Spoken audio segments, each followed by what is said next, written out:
Bonsoir et bienvenue à ce colloque de l'Autonome de solidarité laïque. Écoutez la parole de l'enfant, respectez la présomption d'innocence. Je m'appelle Elisabeth Chungui, je suis journaliste et j'aurai le plaisir de vous accompagner tout au long de cette journée. Il y a 17 ans déjà, l'Autonome de solidarité organisait un colloque sur le même thème qui a conduit à des évolutions réglementaires notables grâce au travail, au combat parfois des militants et des avocats conseils. Mais c'était avant ou trop. Vous avez vu en introduction quelques images qui suscitent tout de suite l'émotion, comme toutes les autres affaires qui ont eu lieu depuis. On a eu un aperçu également en ouverture. On a entendu à l'instant la souffrance de personnes injustement mises en cause. Eh bien, aujourd'hui, nous allons passer de l'émotion à la réflexion, car nous sommes conscients qu'il faut aller encore plus loin qu'en 2002, avec toujours cette dialectique si complexe entre l'écoute de la parole de l'enfant et le respect de la présomption d'innocence. Ce colloque est placé sous le haut patronage du ministre de la Justice et garde des Sceaux, Madame Nicole Belloubet, et du ministre de l'Éducation nationale et de la Jeunesse, Monsieur Jean-Michel Blanquer. Et le programme sera riche. Il va s'articuler autour de 3 temps. En première partie, l'écoute de l'enfant et sa parole. En deuxième partie, une deuxième partie intitulée « Du respect de la présomption d'innocence aux tous présumés coupables ». Et troisième partie, d'où nouvelles protections et réparations sont indispensables. Chacun de ces temps sera partagé entre les interventions sous forme d'exposés et de tables rondes interactives. Nous aurons également un entretien en tête-à-tête avec un grand témoin dans une affaire qui aujourd'hui encore mobilise l'Autonome de solidarité laïque et plaide pour la nécessité de renforcer les mécanismes de présomption d'innocence. Je précise qu'à la fin de chaque table ronde, vous aurez la possibilité de poser des questions aux panélistes. Notre colloque est également retransmis en live sur le site web de l'Autonome de solidarité laïque et ceux qui nous suivent via le site peuvent aussi adresser leurs questions. Je m'en ferai le relais. Sans plus tarder, nous allons appeler ceux qui vont introduire ce colloque et qui en sont les architectes. Roger Cruc, président de la FAS, Vincent Bouba, secrétaire général de la FAS, le bâtonnier Francis Lec et Claude Lelièvre. Je vous invite, messieurs, à me rejoindre sur la scène.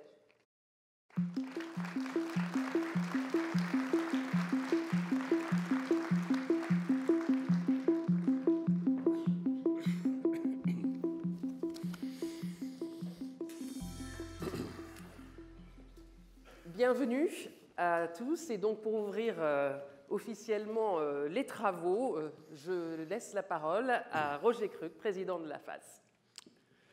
Merci Elisabeth Chungui.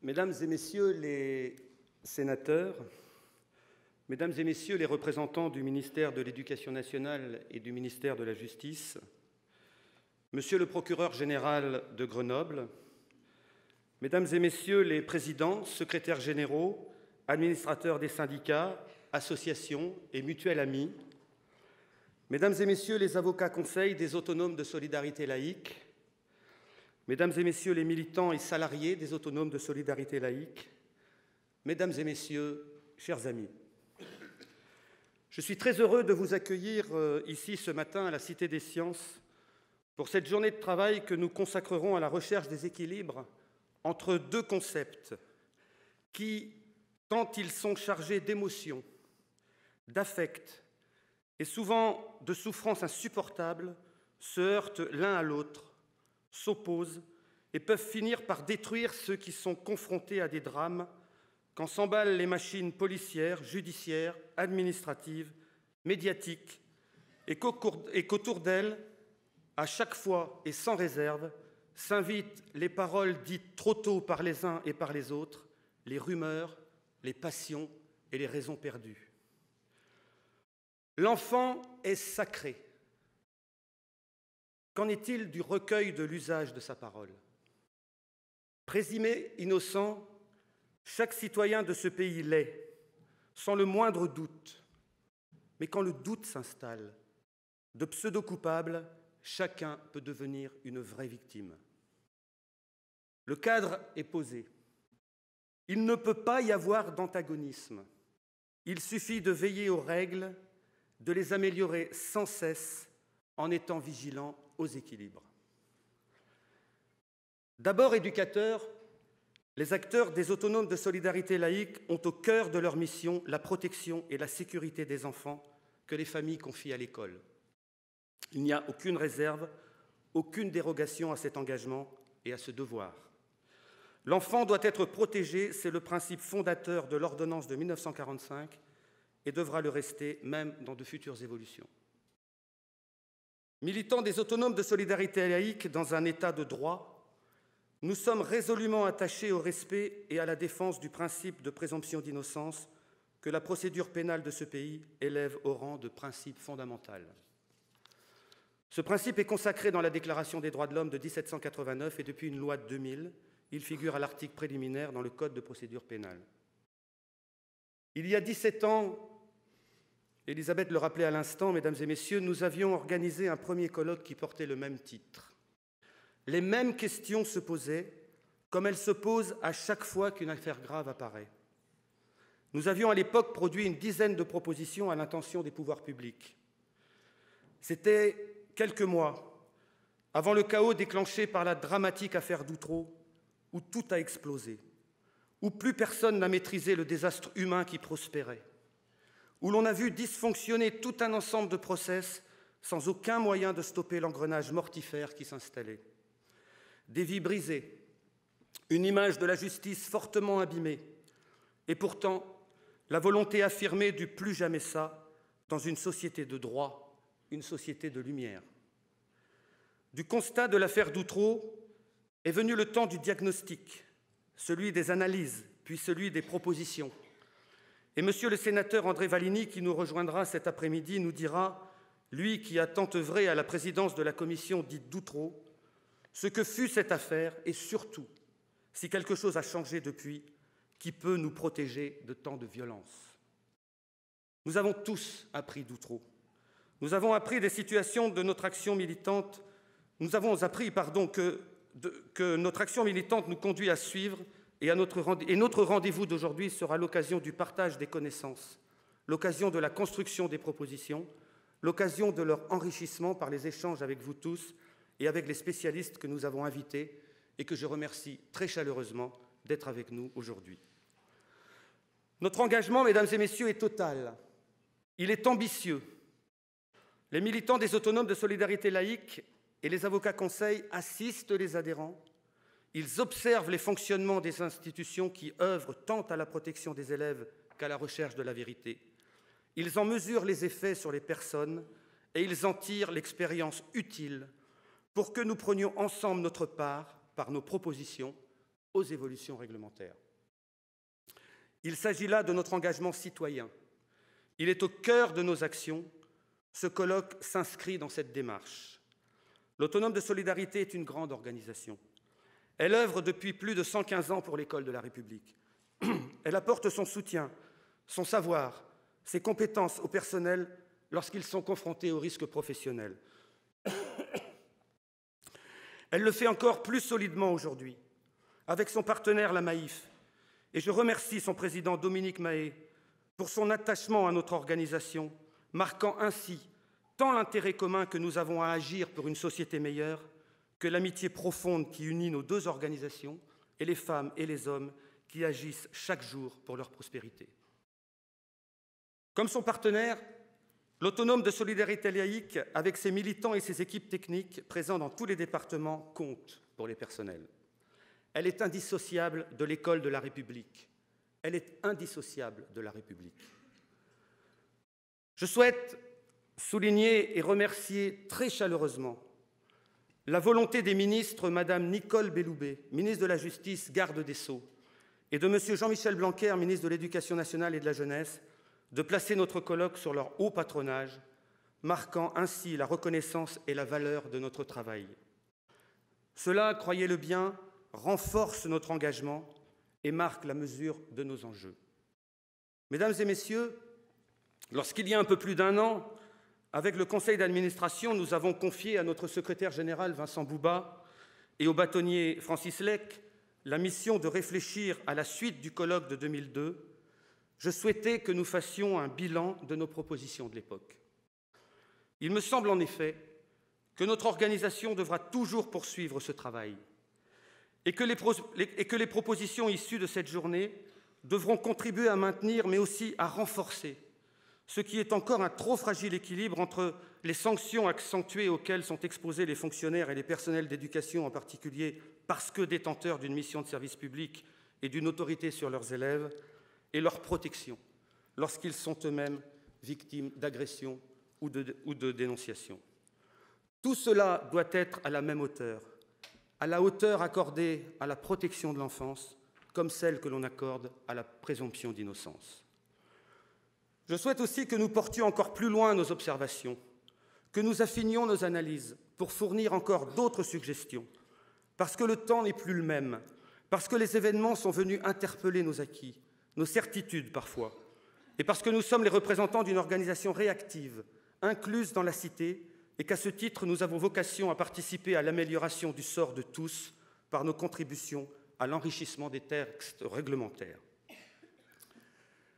Le temps est maintenant venu d'ouvrir officiellement nos travaux, ce que je fais en cet instant avec beaucoup de satisfaction, mais aussi avec la fierté d'être utile, que je partage avec toutes les équipes de l'Autonome de Solidarité qui, chaque jour, œuvrent pour une école apaisée. Merci à vous, cher bâtonnier Francis Lec, cher bâtonnier Yves Maillu, cher bâtonnier Jean-Yves Balestas.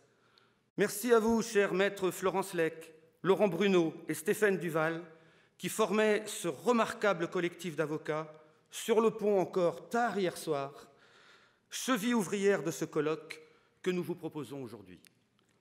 Merci encore à vous tous et à vous toutes d'être là, et au-delà de cette salle, à toutes celles qui nous écoutent et nous suivent en direct sur notre site internet et notre page Facebook. Merci à tous les intervenants qui nous font l'honneur d'être avec nous aujourd'hui. Merci à vous, Elisabeth Chungi, qui allez animer avec le talent que l'on sait cette journée importante, tout en ayant la charge du temps. Au terme de ce propos, mesdames et messieurs, je crois que nous pouvons déjà nous entendre et nous comprendre sur cette idée que l'on ne protégera pas mieux les enfants en affaiblissant le principe de la présomption d'innocence, mais qu'au contraire, c'est en défendant et en améliorant les principes absolus du droit et en se donnant tous les moyens qu'ils puissent exceller que nous protégerons mieux la société tout entière. Je nous souhaite un excellent colloque.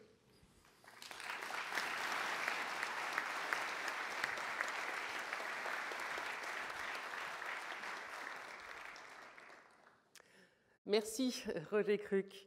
Nous allons à présent retourner dans le passé pour mieux nous projeter vers l'avenir avec Claude Lelièvre, éminent historien de l'éducation. Il va revenir sur des affaires qui illustrent notre réflexion d'aujourd'hui, hier, pour éclairer demain. Ceux qui le connaissent déjà savent qu'il est un grand conteur. Aujourd'hui, en prime, il nous emmène au cinéma. Merci d'accueillir Claude Lelièvre.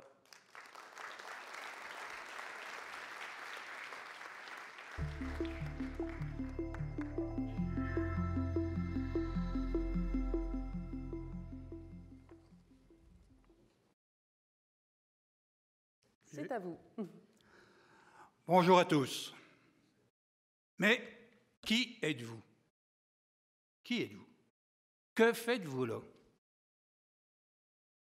Que vous le vouliez ou non, vous êtes perçus avant tout comme les agents d'une mutuelle, d'une assurance contre les risques du métier.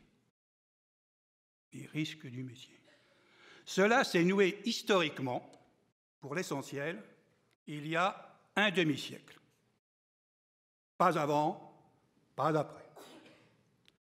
Notamment lors de la sortie, le 20 décembre 1967, du film d'André Cayatte, intitulé « Les risques du métier ». En leur donnant d'ailleurs un sens particulier, qui est aussi au centre de notre colloque d'aujourd'hui. Ce film d'André Cayatte est resté dans les mémoires sans doute parce qu'il a offert son premier rôle d'acteur à Jacques Brel, qui s'est enfui ensuite en Polynésie comme bien d'autres. Mais aussi et surtout parce qu'il a été un vibrant plaidoyer contre ce qui peut conduire à l'erreur judiciaire en matière de pédophilie scolaire, à savoir une confiance accordée a priori aux témoignages enfantins. Le film reprend à sa manière une histoire réelle, déjà racontée dans un livre paru en 1962, sous le même titre, aux éditions Sudel. C'était une maison d'édition dans la mouvance du Syndicat national des instituteurs. Les deux auteurs, Simone et Jean Cornec. Jean Cornec, un nom bien connu chez les enseignants. Connu d'ailleurs comme fondateur et président de la Fédération des conseils de parents d'élèves de l'école publique. Donc Simone et Jean Cornec étaient avocats à la Cour d'appel de Paris et avaient plaidé l'innocence de leur client, un instituteur accusé d'attentat à la pudeur sur la personne de 14 de ses élèves. 14 filles âgées de 10 à 14 ans. Signe des temps, ou plutôt de ce temps-là, l'ouvrage de Simone et Jean Cornec met en exergue un aphorisme d'Ernest Renan, un personnage bien connu du XIXe siècle. La plus grande erreur de la justice, disait Renan, est de croire aux témoignages des enfants. Et le livre commence par une sévère mise en garde de Jean Cornec. Ah non, vraiment, la vérité ne sort pas de la bouche des enfants. La sagesse proverbiale aurait été mieux inspirée de dire « témoignages enfantins, verdicts incertains ». Témoignages d'adolescents, verdicts inquiétants. Je ne sais pas si on pourrait en dire maintenant la même chose, car le politiquement correct évolue, ici comme ailleurs.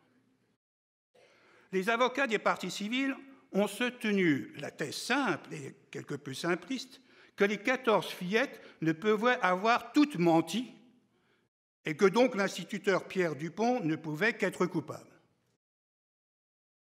L'avocat général a retenu leurs accusations en bloc, en reconnaissant qu'elles contenaient certes des exagérations et que tout ce qui était reproché à Pierre Dupont n'était pas vrai, mais qu'il y avait tout de même une part de vérité qu'il s'était pourtant gardé de définir ou de préciser. Finalement, le jury d'assises, après avoir longuement délibéré, prononce un jugement à l'évidence surprenant. L'instituteur Pierre Dupont est reconnu coupable à la majorité, mais avec des circonstances atténuantes, et il est condamné à 3 ans d'emprisonnement avec sursis.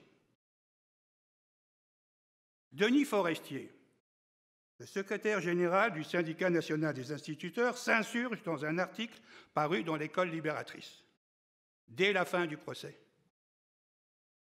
Nous méritons une autre rigueur dans notre défaillance. Mais nous méritons aussi une autre justice. Nous avons le droit d'exiger qu'un instituteur, dont toute la vie fut un modèle, ne soit pas condamné à pile ou face à une peine qui, de toute façon, dans un sens ou dans l'autre, constitue une erreur judiciaire. Nous avons le droit d'exiger que des petites filles perverses ne puissent pas porter d'ignobles accusations invérifiables, sans que, tout au moins, toutes les garanties nous soient données sur la manière dont ces accusations sont recueillies.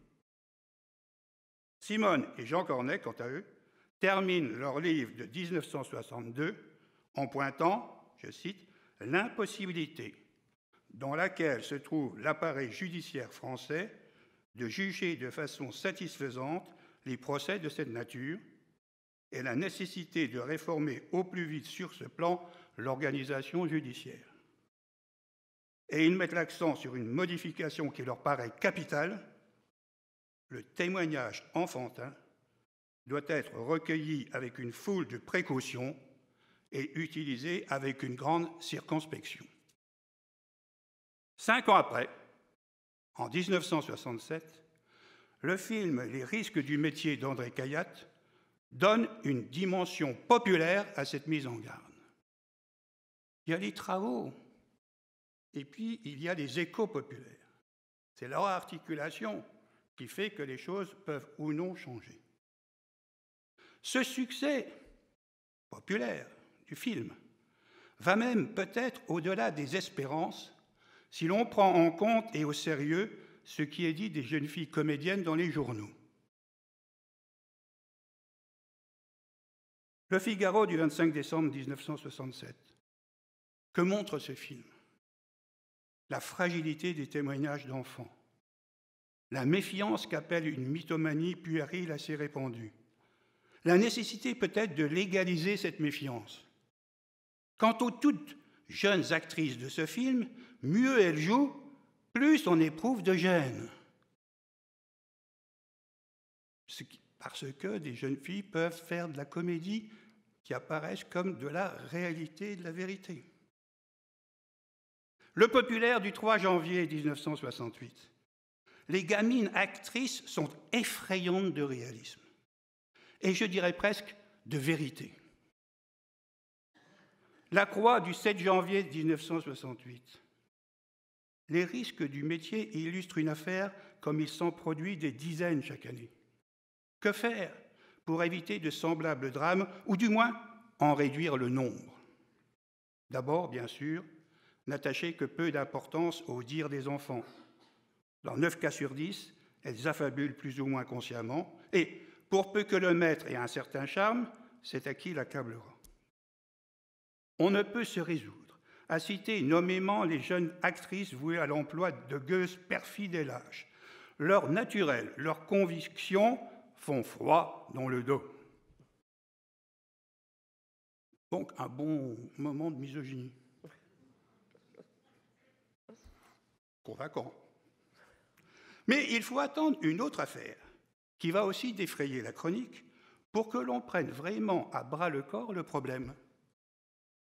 Tout ça est long et lent. Et qu'un congrès, soit organisé sur le thème, je cite, « Réfléchir aux risques du métier, l'enfant, l'éducateur et la justice ». Un instituteur de l'école communale de Bérulle, dans l'Aube, est inculpé d'attentat à la pudeur et placé sous mandat de dépôt. Le SNI et le SGEN, sans se prononcer sur la question de la culpabilité de l'instituteur incriminé, font signer à 2 milliers d'enseignants une pétition réclamant sa mise en liberté. Refusée par le juge d'instruction qui estimait nécessaire pour les besoins de l'enquête que l'instituteur reste incarcéré le temps d'entendre le maximum de personnes et d'obtenir le résultat des expertises ordonnées. L'inspecteur primaire de la circonscription considère, je cite, que Bérulle est un pays très particulariste où il est difficile de se faire accepter. Le maire, et sans doute d'autres habitants du village, ne paraissent pas avoir eu de compréhension ni de sympathie pour la pédagogie de M, qui fait place à l'éveil et à l'activité des enfants. M est un sentimental qui prend volontiers un enfant sur ses genoux, le mignonne, l'embrasse, attitude paternelle, équivoque, déformée. Selon le journaliste de Libération Champagne, un jugement surprenant condamne l'instituteur à 18 mois d'emprisonnement après des débats extrêmement obscurs et longs au tribunal correctionnel de Troyes. De grands journaux nationaux, dont le Figaro du 17 février 1983 et Le Monde du 18 février, se font l'écho de cette affaire délicate et incertaine où pourtant pas moins de 21 enfants se sont plaints d'agissements interdits et 10 familles se sont constituées partie civile. Le 7 mai 1983, le comité de soutien à l'instituteur projette le film emblématique « Les risques du métier » d'André Cayatte, suivi d'un débat en présence du juge d'instruction. Et Comme le note le journal local Aube Contact, je cite, « Le mouvement cité par cette affaire ne se comprend pas sans la crainte d'enseignants d'être un jour victimes d'accusations constituées à partir de fantasmes d'enfants. » Dans ces conditions, on ne sera pas autrement surpris que se tienne à l'été 1983 un congrès organisé conjointement par le SNI, Syndicat national des instituteurs, et la Fédération des autonomes de solidarité laïque, à Tours, sur le thème « Réfléchir aux risques du métier, l'enfant, l'éducateur et la justice ».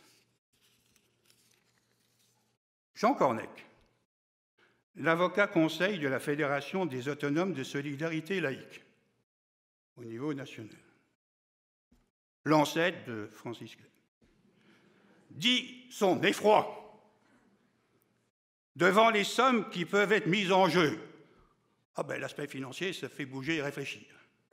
Devant les sommes qui peuvent être mises en jeu, avec les délais, l'arrêt de la Cour de cassation peut, à partir du moment où s'ouvre une enquête, nécessiter 8 années, coûter 8 années de salaire à l'incriminé ou à Solidarité, en raison de la suspension du traitement, et 15 millions de francs de l'époque pour rémunérer l'avocat, qui ne sont pas quand même totalement gratuits.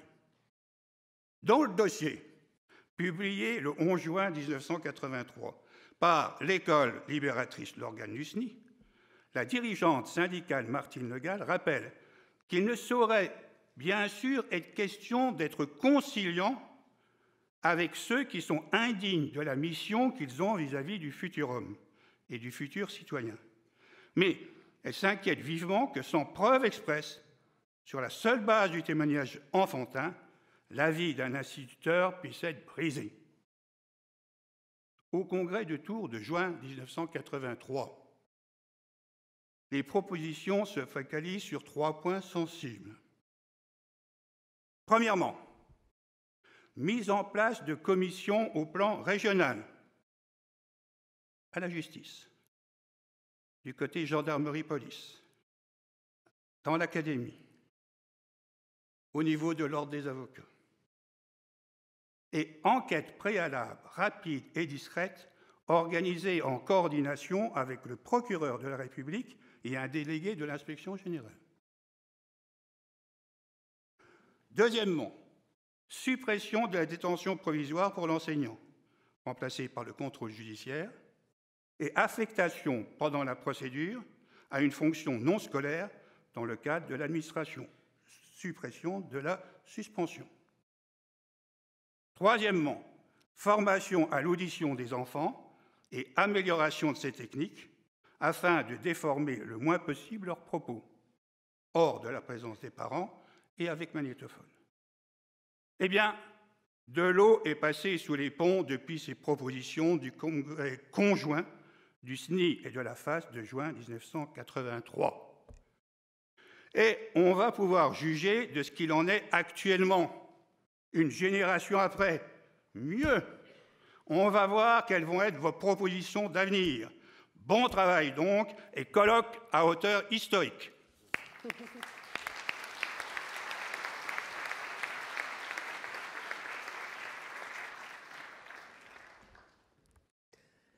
Merci beaucoup, Claude Lelièvre. Nous allons poursuivre par l'introduction juridique.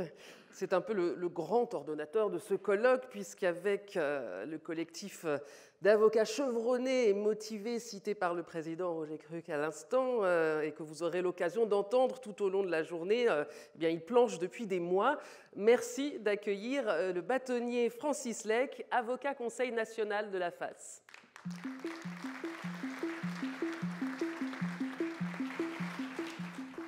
Monsieur le Président, Mesdames, Messieurs, mes chers confrères, le président Roger Cruc m'a demandé de faire un accueil un peu particulier à tous nos confrères qui vont participer au cours de cette belle matinée, de cette belle journée, à ces travaux émouvants.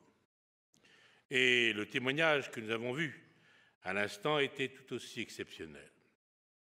C'est aussi toujours pour moi un grand plaisir de m'exprimer après mon ami Claude Lelièvre, qui, avec son habituelle aisance, qui ne sied qu'aux professeurs émérites, nous a rappelé, pour le thème de ce colloque, d'où nous venons et le chemin qui reste à parcourir. Mes chers confrères, vous êtes près d'une centaine à être venus de tous les horizons, et votre présence est le témoignage de l'attachement que vous portez à celles et ceux que vous conseillez et défendez quotidiennement parce qu'ils exercent l'un des métiers les plus difficiles du monde. Transmettre le savoir et les valeurs républicaines aux enfants. Soyez, mes chers confrères, chaleureusement et individuellement remerciés, vous priant de ne pas me faire trop grief, d'avoir surchargé vos bagages de votre robe noire, symbole de l'égalité de tous les avocats dans l'exercice de leur métier. Aujourd'hui, avec vous, nous avons l'ambition d'apporter notre contribution à l'amélioration des lois et règlements qui concernent directement 1,5 million de fonctionnaires de l'éducation nationale. Nous avons l'autorité pour le faire, grâce à 130 avocats qui les défendent au quotidien contre les risques du métier. Oui, nous avons l'autorité pour le faire, car nous bénéficions en cette journée de la contribution exceptionnelle de personnalités du monde judiciaire qui manifestent un grand intérêt à l'égard de celles et ceux qui sont chargés de former la France de demain. Monsieur l'avocat général honoraire à la Cour de cassation Philippe Lemaire, qui avec nous a suivi la souffrance des Simondis, relaxés, mais jamais indemnisés, après 15 ans de combat judiciaire de leur préjudice matériel et moral. C'est encore la participation précieuse de monsieur le procureur général de Grenoble, que je salue, Jacques Dallest, qui, lorsqu'il nous recevra la première fois à Grenoble, afin de mettre en place la convention signée avec madame la garde des Sceaux au mois de juin 2018, nous dira tout de go: je ne comprends pas un classement sans suite ou un rappel à la loi lorsqu'un enseignant est victime de violences scolaires. Oui, nous avons l'autorité pour le faire, d'autant que celles et ceux qui sont chargés de faire la loi nous font confiance et soutiennent devant leurs assemblées avec pugnacité les préconisations que nous leur suggérons pour améliorer la loi, l'écoute et la parole de l'enfant et la présomption d'innocence. C'est en particulier le cas du sénateur Manable qui nous rejoindra dans l'après-midi et qui a regroupé autour de lui une dizaine de sénateurs, dont le sénateur Jean-Pierre Sueur, qui ne quitte plus d'ailleurs le potage bénalois, et qui aura un rôle important lors des textes que nous présenterons au Sénat. Ensemble, ils feront adopter notre amendement historique sur la réintégration dans leurs fonctions de tout fonctionnaire injustement mis en cause, bénéficiant d'un non-lieu, d'une relaxe ou d'un acquittement. De son côté, le sénateur André Valigny, coprésident de la commission sur l'affaire d'Outreau, ne manquera pas cet après-midi de nous rappeler ce qu'il en est de toutes les préconisations qu'il avait faites au nom de cette commission parlementaire pour faire respecter la parole de l'enfant qui peut être odieusement manipulée, dont des millions de Français ont d'ailleurs suivi les débats. Comme on le voit, messieurs les sénateurs, quoi qu'on en dise, vous servez encore à quelque chose. Et vous le démontrez magnifiquement à nos côtés. C'est aussi le cas de l'ancien président de la commission des lois de l'Assemblée nationale que je salue, Dominique Raimbourg, qui est également parmi nous aujourd'hui et qui a introduit dans la loi du 25 août 2016 sur la communication et l'échange d'informations entre l'autorité judiciaire et l'autorité administrative relative aux violences sur les mineurs notre amendement qui prévoyait qu'avant toute transmission de ces informations, et cela pour préserver la présomption d'innocence, la possibilité aux fonctionnaires d'être informés et d'être surtout éventuellement entendus contradictoirement en présence de son avocat. Et cette intrusion dans le respect du contradictoire semble avoir été tellement gênante qu'elle a disparu du décret d'application de cette loi. Nous y reviendrons à ce sujet en fin de journée. Oui, mes chers confrères, mesdames, messieurs, nous avons encore l'autorité pour le faire, car nous bénéficierons ce matin du professionnalisme de Madame Annie Verrier, experte auprès de la Cour d'appel d'Amiens et à la Cour de cassation, qui reviendra sur les rapports d'expertise, parfois tant décriés. Elle nous fera part de sa très grande expérience, de ses entretiens avec l'enfant qu'il faut rassurer et réconforter dans un environnement sécurisant, de l'analyse des informations recueillies, du retour en force de la notion de crédibilité confrontée à la mythomanie ou à la fabulation, ou encore de l'impérieuse nécessité de former nos experts psychologues à une haute technicité pour recueillir la parole de l'enfant. Que mieux que le défenseur des droits de l'enfant, dont, avec le président Roger Cruc, nous remercions la présence de sa représentante et dont l'autorité est reconnue de tous, pour nous rappeler ce matin que tout doit être mis en œuvre pour protéger ceux pour qui les enseignants consacrent toute leur vie entière. Monsieur le Président, Mesdames, Messieurs, mes chers confrères, nous en avons enfin l'autorité, mais aussi le devoir, car nous sommes les héritiers de la volonté de celles et ceux qui, face à l'injustice, il y a plus de 100 ans, décidèrent de fonder les autonomes pour défendre avec leurs avocats leurs droits face au risque du métier qui était devenu insupportable. Comme nous le verrons, tout cela s'est fortement atténué, heureusement, mais beaucoup trop d'injustice et de souffrance demeurent et leur combat continue.